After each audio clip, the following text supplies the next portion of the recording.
아멘. 주님의 평강이 여러분에게 임하기를 바랍니다. 이 혼란과 어려움 시기에 주님의 평강이 임한다는 것은 얼마나 위로와 큰 힘이 되는지요. 살로움이라는 것은 세상이 줄 수 없는 주님의 평강을 의미합니다. 그러므로 세상에서 얻을 수 없는 놀라운 주님의 평강이 저와 여러분에게 임하기를 바랍니다. 살아가다 보니 힘들고 어려운 일들이 많죠. 다 내어놓고 이야기할 수 없는 부분들도 있을 것입니다. 그럴 때 여러분은 어떻게 하십니까? 그럴 때마다 오늘 본문에 나오는 히스기야처럼 위기와 환난, 어려움이 있을 때마다 하나님께 기도할 수 있기를 바랍니다. 내가 살지 못하고 죽으리라, 이 하나님의 사형 선고가 떨어졌을 때에 히스기야가 엎드려 통곡하며 기도한 장면이 오늘 본문에 아주 잘 담겨져 있습니다. 그러므로 우리가 위기와 환난의 때에 낙심만 하고 있지 마시고 히스기야처럼 엎드려 기도할 수 있기 원합니다. 그래도 세상 가운데 살아가다가 길이 막히고 어둠의 장막이 놓여 있을 때에 기도할 수 있는 통로가 있다는 것도 하나님의 크신 은혜입니다. 예, 기도할 수 있는 것 특권이에요. 우리는 가끔 기도를 오해합니다. 새벽 기도회 하자, 뭔 기도하자 이러면 또 기도회입니까? 그것을 기도에 대한 능력, 기도가 얼마나 큰 위로, 힘이 되는지를 몰랐을 때 오는 그 무거움입니다. 그러나 사실은 기도는 하나님이 우리에게 준 선물이요, 은총의 방편입니다. 예, 우리가 할 수 없는 일을 기도를 통하여 할 수 있도록 은혜를 베풀어 주셨기 때문에 기도는 무거운 책임이나 의무가 아니라 하나님의 선물인 줄 믿습니다. 여러분, 위기와 환난에 있을 때 히스기야가 기도함으로 병이 나음을 입고 살게 되었잖아요. 이 은혜가 기도 가운데 나타나기를 원합니다. 그런데 우리는 히스기야를 대할 때마다 항상 이러한 관점에서 말씀을 읽었습니다. 틀렸다는 의미가 아닙니다. 위기와 환난이 올 때 기도해야 되고 기도할 때 하나님께서 은총을 베푸신다는 것은 성경의 진리이기도 합니다만 우리는 너무 한쪽의 면만 보고, 즉 살아난 이야기만 해왔다는 거죠. 그러나 우리는 이 본문을 통하여 히스기야 사건을 통하여 다른 면도 한번 보자는 겁니다. 그래서 성경에서 진짜 우리에게 던져주고 싶어하는 말씀을 이것저것 편식하지 말고 균형 있게 한번 보자는 것이죠. 따라서 우리는 이 히스기야 사건, 기도하여 병이 나았다는 이 사건에 대하여 다른 관점으로 본문을 재해석함으로 말미암아 이 본문이 전체적으로 우리에게 전달하고자 하는 하나님의 뜻을 듣는 복된 이 시간 되길 원합니다. 그 첫 번째가 뭐냐면요, 우리는 이 히스기야 사건을 통하여 인생은 누구나 죽을 수밖에 없는 존재라는 것입니다. 오늘 1절에 보니까 하나님께서 히스기야에게 너는 살지 못하고 죽으리라 선언을 합니다. 여러분, 우리는 물론 히스기야가 기도하여 나음을 입었다는 것도 알지만도 이 첫 번째 하나님의 선언하신 이 메시지의 의미를 깊이 청종할 필요가 있습니다. 우리 모두는 언젠가 삶을 정리하고 죽음 앞에 당도해야 될 때가 있다는 것을 의미하기도 합니다. 이 죽음을 피해갈 수 있는 존재는 아무도 없습니다. 세상의 최고 권력가인 왕도 죽음을 피해갈 수 없습니다. 부하든 가난하든 최고 권력자이든 가장 비천한 몸에 떨어져 있든지 관계없이 모든 인생은 죽음을 맞이합니다. 안 죽는 사람은 없습니다. 그런데 한국 땅에 이런 미혹된 자들이 판을 치지요. 신천지 이만희는 안 죽는다 합니다. 그를 따르는 수없이 많은 무리들이 이만희는 절대 죽지 않는다 말합니다. 제 고향의 후배도 신천지로 빠져서 제가 전화를 드렸더니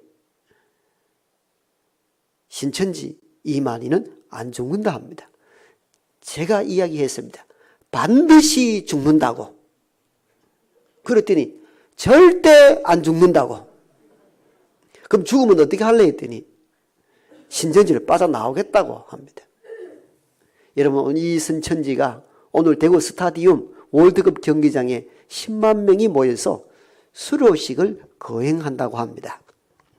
저는 이 사건을 보면서 왜 대구에 와서 신천지가 이 야단을 떠는가 몇 가지 생각을 해봤어요.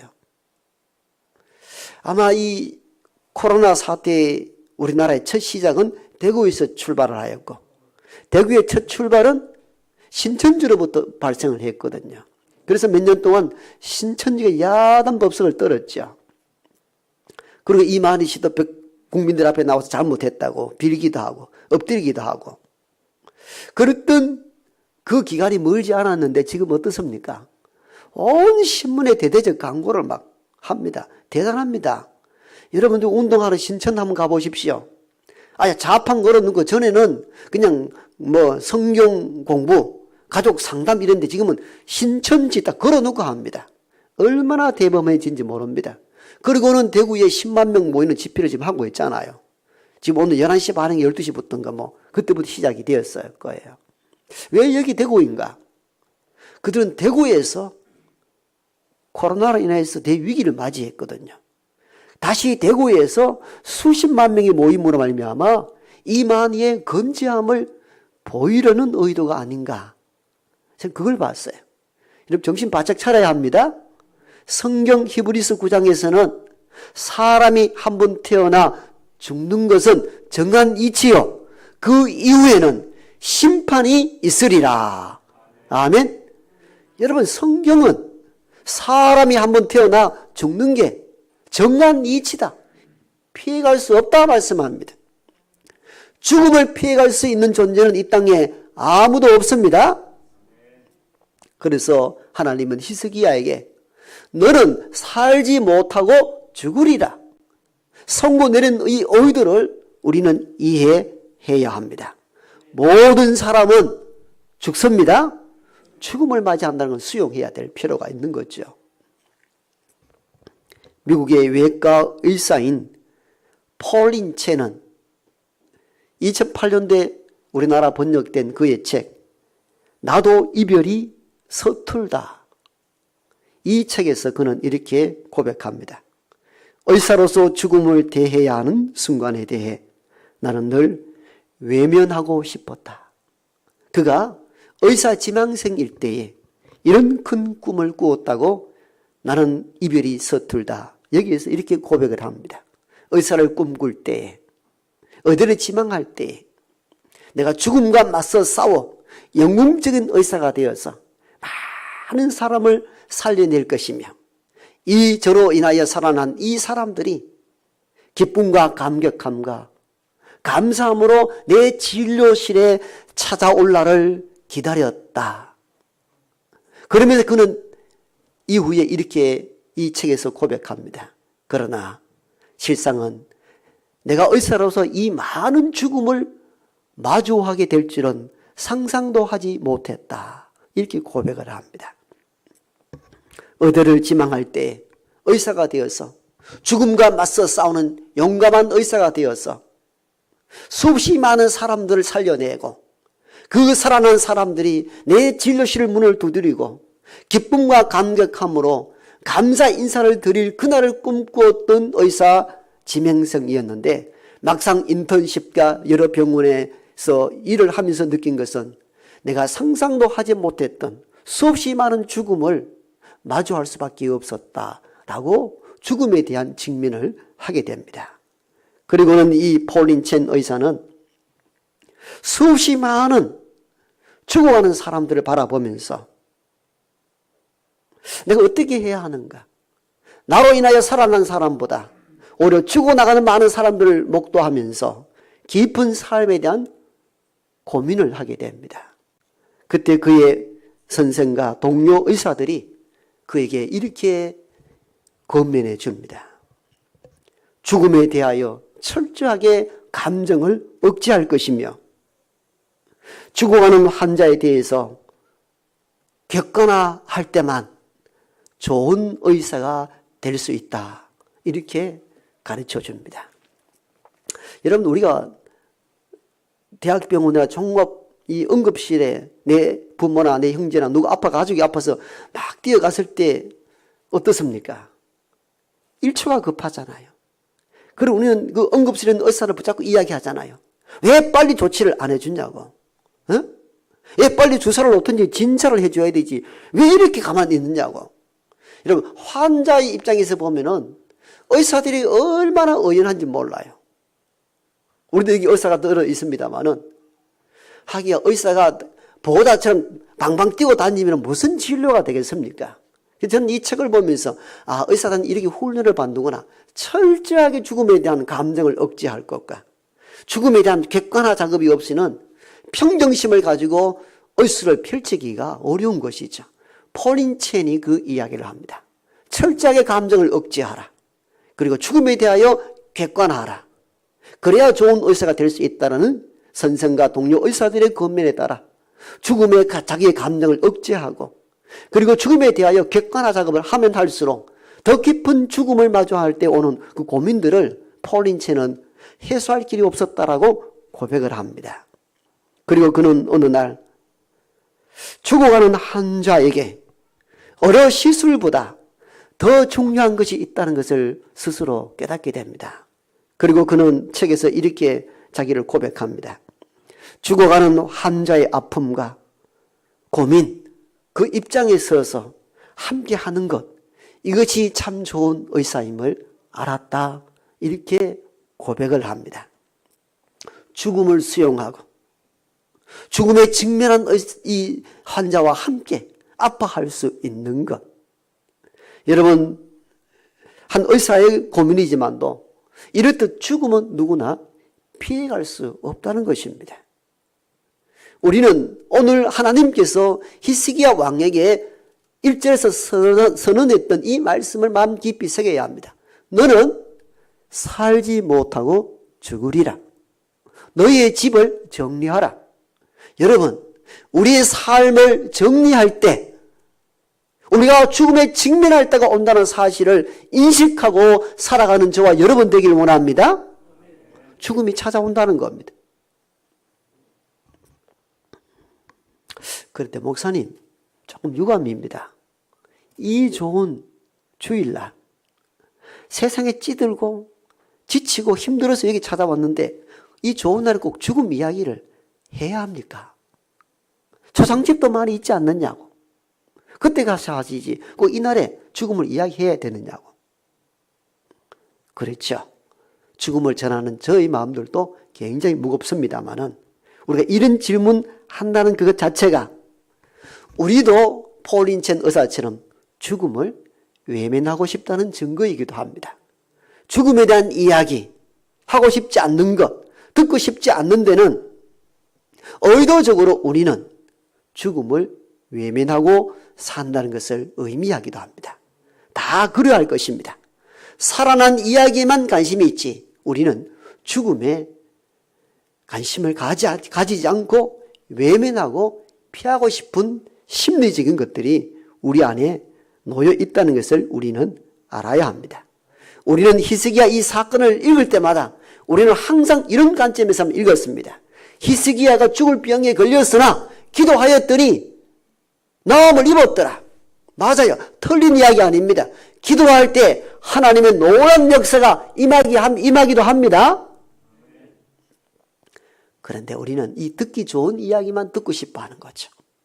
설교자들도 알아서 여러분들이 듣기 좋아하는 이야기만 하기를 좋아합니다. 그래서 서로 부담 없게 지내기를 원합니다. 그런데 왜 죽음의 이야기는 하지 않느냐는 거죠. 여러분 오늘 본문을 보십시오. 히스기야가 살아난 이야기도 맞지만도 죽음에 대한 이야기도 충분히 이 본문 속에 녹여져 있는 거예요. 너가 살지 못하고 죽으리라. 너의 집을 정리하라. 그런 때가 온다는 것입니다. 이것도 성경의 증언입니다. 여러분 우리는 성경 읽을 때에 음식 내 좋아하는 것 편식하듯이 하나님의 말씀을 편식으로 내 듣고 싶은 이야기만 듣고 읽고 싶은 이야기 집중적으로 읽을 때가 있습니다. 그러나 이것 또한 말씀에 대한 편식입니다. 우리가 듣기 싫은 이야기, 듣고 싶지 않은 죽음에 대한 이야기도 하나님께서 말씀하고 있다는 사실들을 깨닫는 저와 여러분 되기를 원합니다. 여러분, 이거 진리잖아요. 맞잖아요. 히스기야가 기도하여 살아난 것도 맞지만도 언젠가 죽음을 맞이할 수밖에 없다는 것도 성경의 증언입니다. 골고루 들어야 되는 거죠. 여러분, 엘리야가 참 능력의 종이었잖아요. 그의 제자 엘리사가, 엘리야가 하늘로 승천받기 전에 마지막 생도들의 학교를 쭉 탐방하는데 엘리사가 끝까지 따라다닙니다. 그만 오라. 따라오지 마라. 내가 갈 길은 네와 길이 다르다. 이 죽음의 길로 마지막 순방하는데 엘리사 끝까지 따라다닙니다. 그래서 엘리야가 엘리사에게 묻습니다. 뭘 원하느냐? 엘리사가 말합니다. 선생님, 선생님이 누렸던 그 갑절의 은혜가 내게 있기를 원합니다. 이렇게 해서 엘리야 시대 때도 참 엄청난 이적과 기사를 행하였는데 엘리사 시대 때는 선생 엘리야가 했던 갑절의 기적과 능력을 베풀었습니다. 대단한 선지자가 엘리사입니다. 그런데 엘리사의 마지막은 어떻게 기록되는지 아십니까? 엘리사가 병들어 죽었더라. 여러분, 능력을 행하셨던, 기적을 많이 베풀었던 엘리사도 병이 들어 죽었습니다. 히스기야 죽겠다 할 때에 기도하여 나았습니다. 얼마나 살았습니까? 15년입니다. 15년 뒤에는 히스기야도 결국 죽었다는 것을 의미합니다. 죽음을 피해갈 수 있는 인생은 아무도 없습니다. 우리가 이것을 인식하고 사는 저와 여러분 되기를 원합니다. 죽음은 누구에게나 찾아온다는 겁니다. 슬프죠? 좀 절망스럽죠? 그런데 여러분, 우리는 히스기야 사건을 통해 이 두 번째 사실을 깨닫는 저와 여러분 되기를 원합니다. 두 번째는 인간은 죽음을 통하여 비로소 하나님을 찾고 하나님 앞에 엎드리게 된다는 사실입니다. 여러분, 히스기야 왕은 최고 권력자, 한 나라의 왕입니다. 못할 것이 없습니다.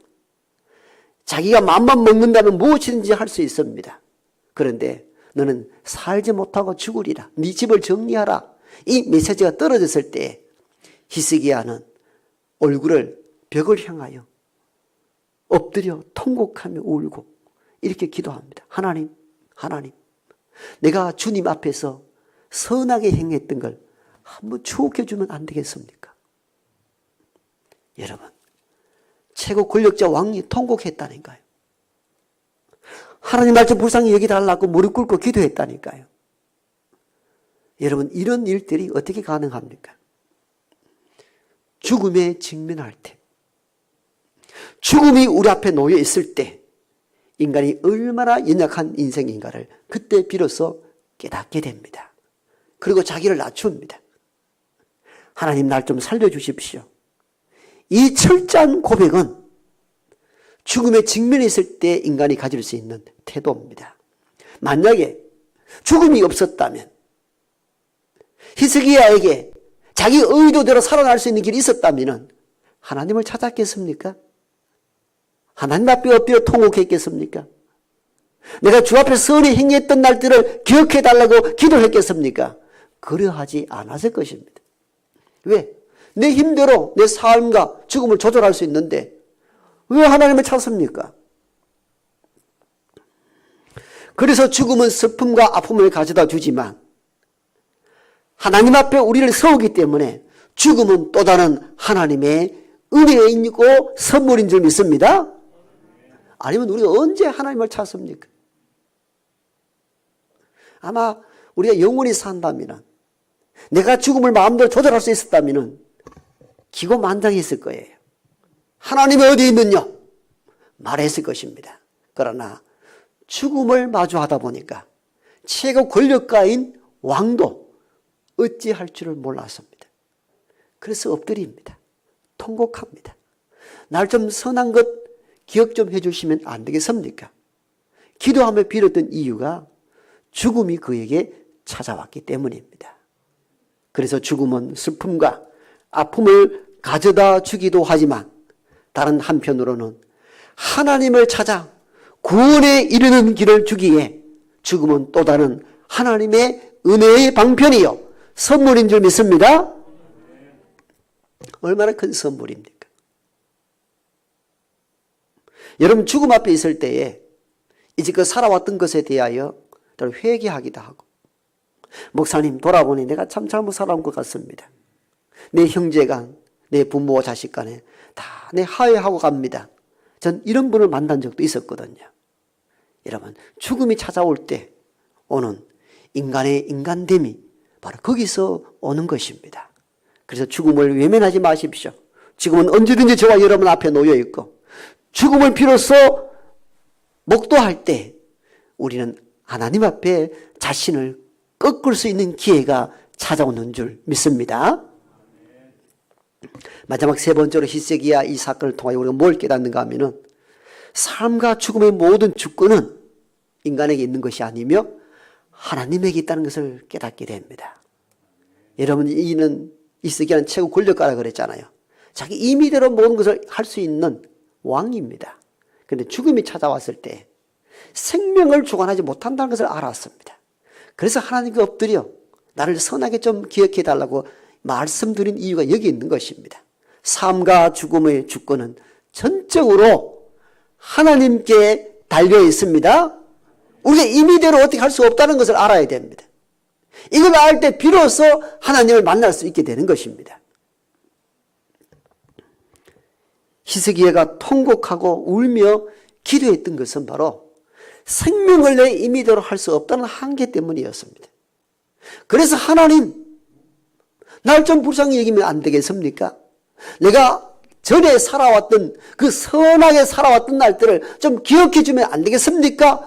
통곡하며 울었던 이유가 거기에 있었습니다. 생명의 주권자가 하나님에게 있다는 것입니다. 여러분 우리가 가끔은 이럴 때 있죠. 복음서도 그게 기록되어 있습니다. 오늘 내일은 어디 가서 장사하여 많은 이득을 얻으리라. 주께서 그런 자에게 말씀합니다. 너의 영혼을 오늘날 취해간다면 어떻게 되겠느냐 이 질문을 하시잖아요. 즉 네가 마음대로 계획하고 뭔가 꿈을 꾸고 준비한다 할지라도 결국 주권은 하나님에게 있다는 겁니다. 네 임의대로 살 수 없다는 겁니다. 우리는 가끔 이러죠. 열심히 살아서 노후에 세계 여행도 하고 맞아요. 우리가 젊을 때 열심히 살아야 되죠. 근데 나이 너무 들어서 여행 다녀보십시오. 지칩니다. 그래서 여행자들은 그 얘기 하잖아요. 다리가 떨릴 때 말고 마음이 떨릴 때 여행을 하라고. 그래서 저는 요즘 젊은 청년들 여행하는 거 보면서 맞다 저래 사는 거 맞다는 생각이 들어요. 우리는 저때 왜 돈 안 벌어 이러죠. 노세 젊어서 노세. 요즘 보니 맞는 말씀 같아 보여요. 여러분 돈을 주고 해외여행 멀리 다녀와도요 다리 떨려서 못 따라가요. 힘들어요. 저는 요즘 조금 지치고 힘들 때 유튜브 곽튜브 바니볼렌가 세계 여행 젊은이들 전 세계 수백 개 날아다니는 이 젊은이들 유튜브 보면은 대단하다 싶어요. 전 그걸 자주 보거든요. 제가 만약에 젊었다면 배낭 하나 메고 제 다녔을 것 같다는 생각이 들어요. 이 말의 의미는 우리는 우리의 계획하고 우리가 생각한 대로 인생이 진행되지 않는다는 것을 의미합니다. 우리 주권이 우리에게 있지 않다는 겁니다. 이걸 진실로 깨달을 때에 하나님 앞에 엎드릴 수밖에 없습니다. 히스기야인들 왜 삶의 계획과 국가 계획이 없었겠습니까? 그런데 죽음에 직면했을 때 그가 할 수 있는 일이 아무것도 없었습니다. 기도밖에 할 수 없었습니다. 이 말의 의미를 잘 새겨 들어야 합니다. 삶과 죽음, 부하고 가난하고 높음과 낮음, 이 모든 주권은 하나님에게 달려 있습니다. 참된 신앙인은 주권을 하나님께 드리는 거예요. 하나님 어찌해야 합니까? 여러분, 이게 참 신앙의 첫 출발입니다. 주권이 내 임의대로, 내 계획대로? 그렇지 않습니다. 하나님은 우리의 삶의 모든 것을 주관하시는 유일한 분인 줄 믿습니다. 히스기야 사건을 통하여 우리는 이걸 깨달아야 합니다. 삶의 모든 주권자는 내가 아니며 하나님이 갖고 계시는구나. 그는 죽이기도 하고 살리기도 하시고, 낮추기도 하시고 높이기도 하시고, 부하게 하시기도 하시고 가난하기도 하시는 하나님이시라. 주권을 하나님께 돌리고 하나님의 주권 가운데 하나님을 의지하며 살아가는 우리 모두가 되기를 소망합니다. 아버지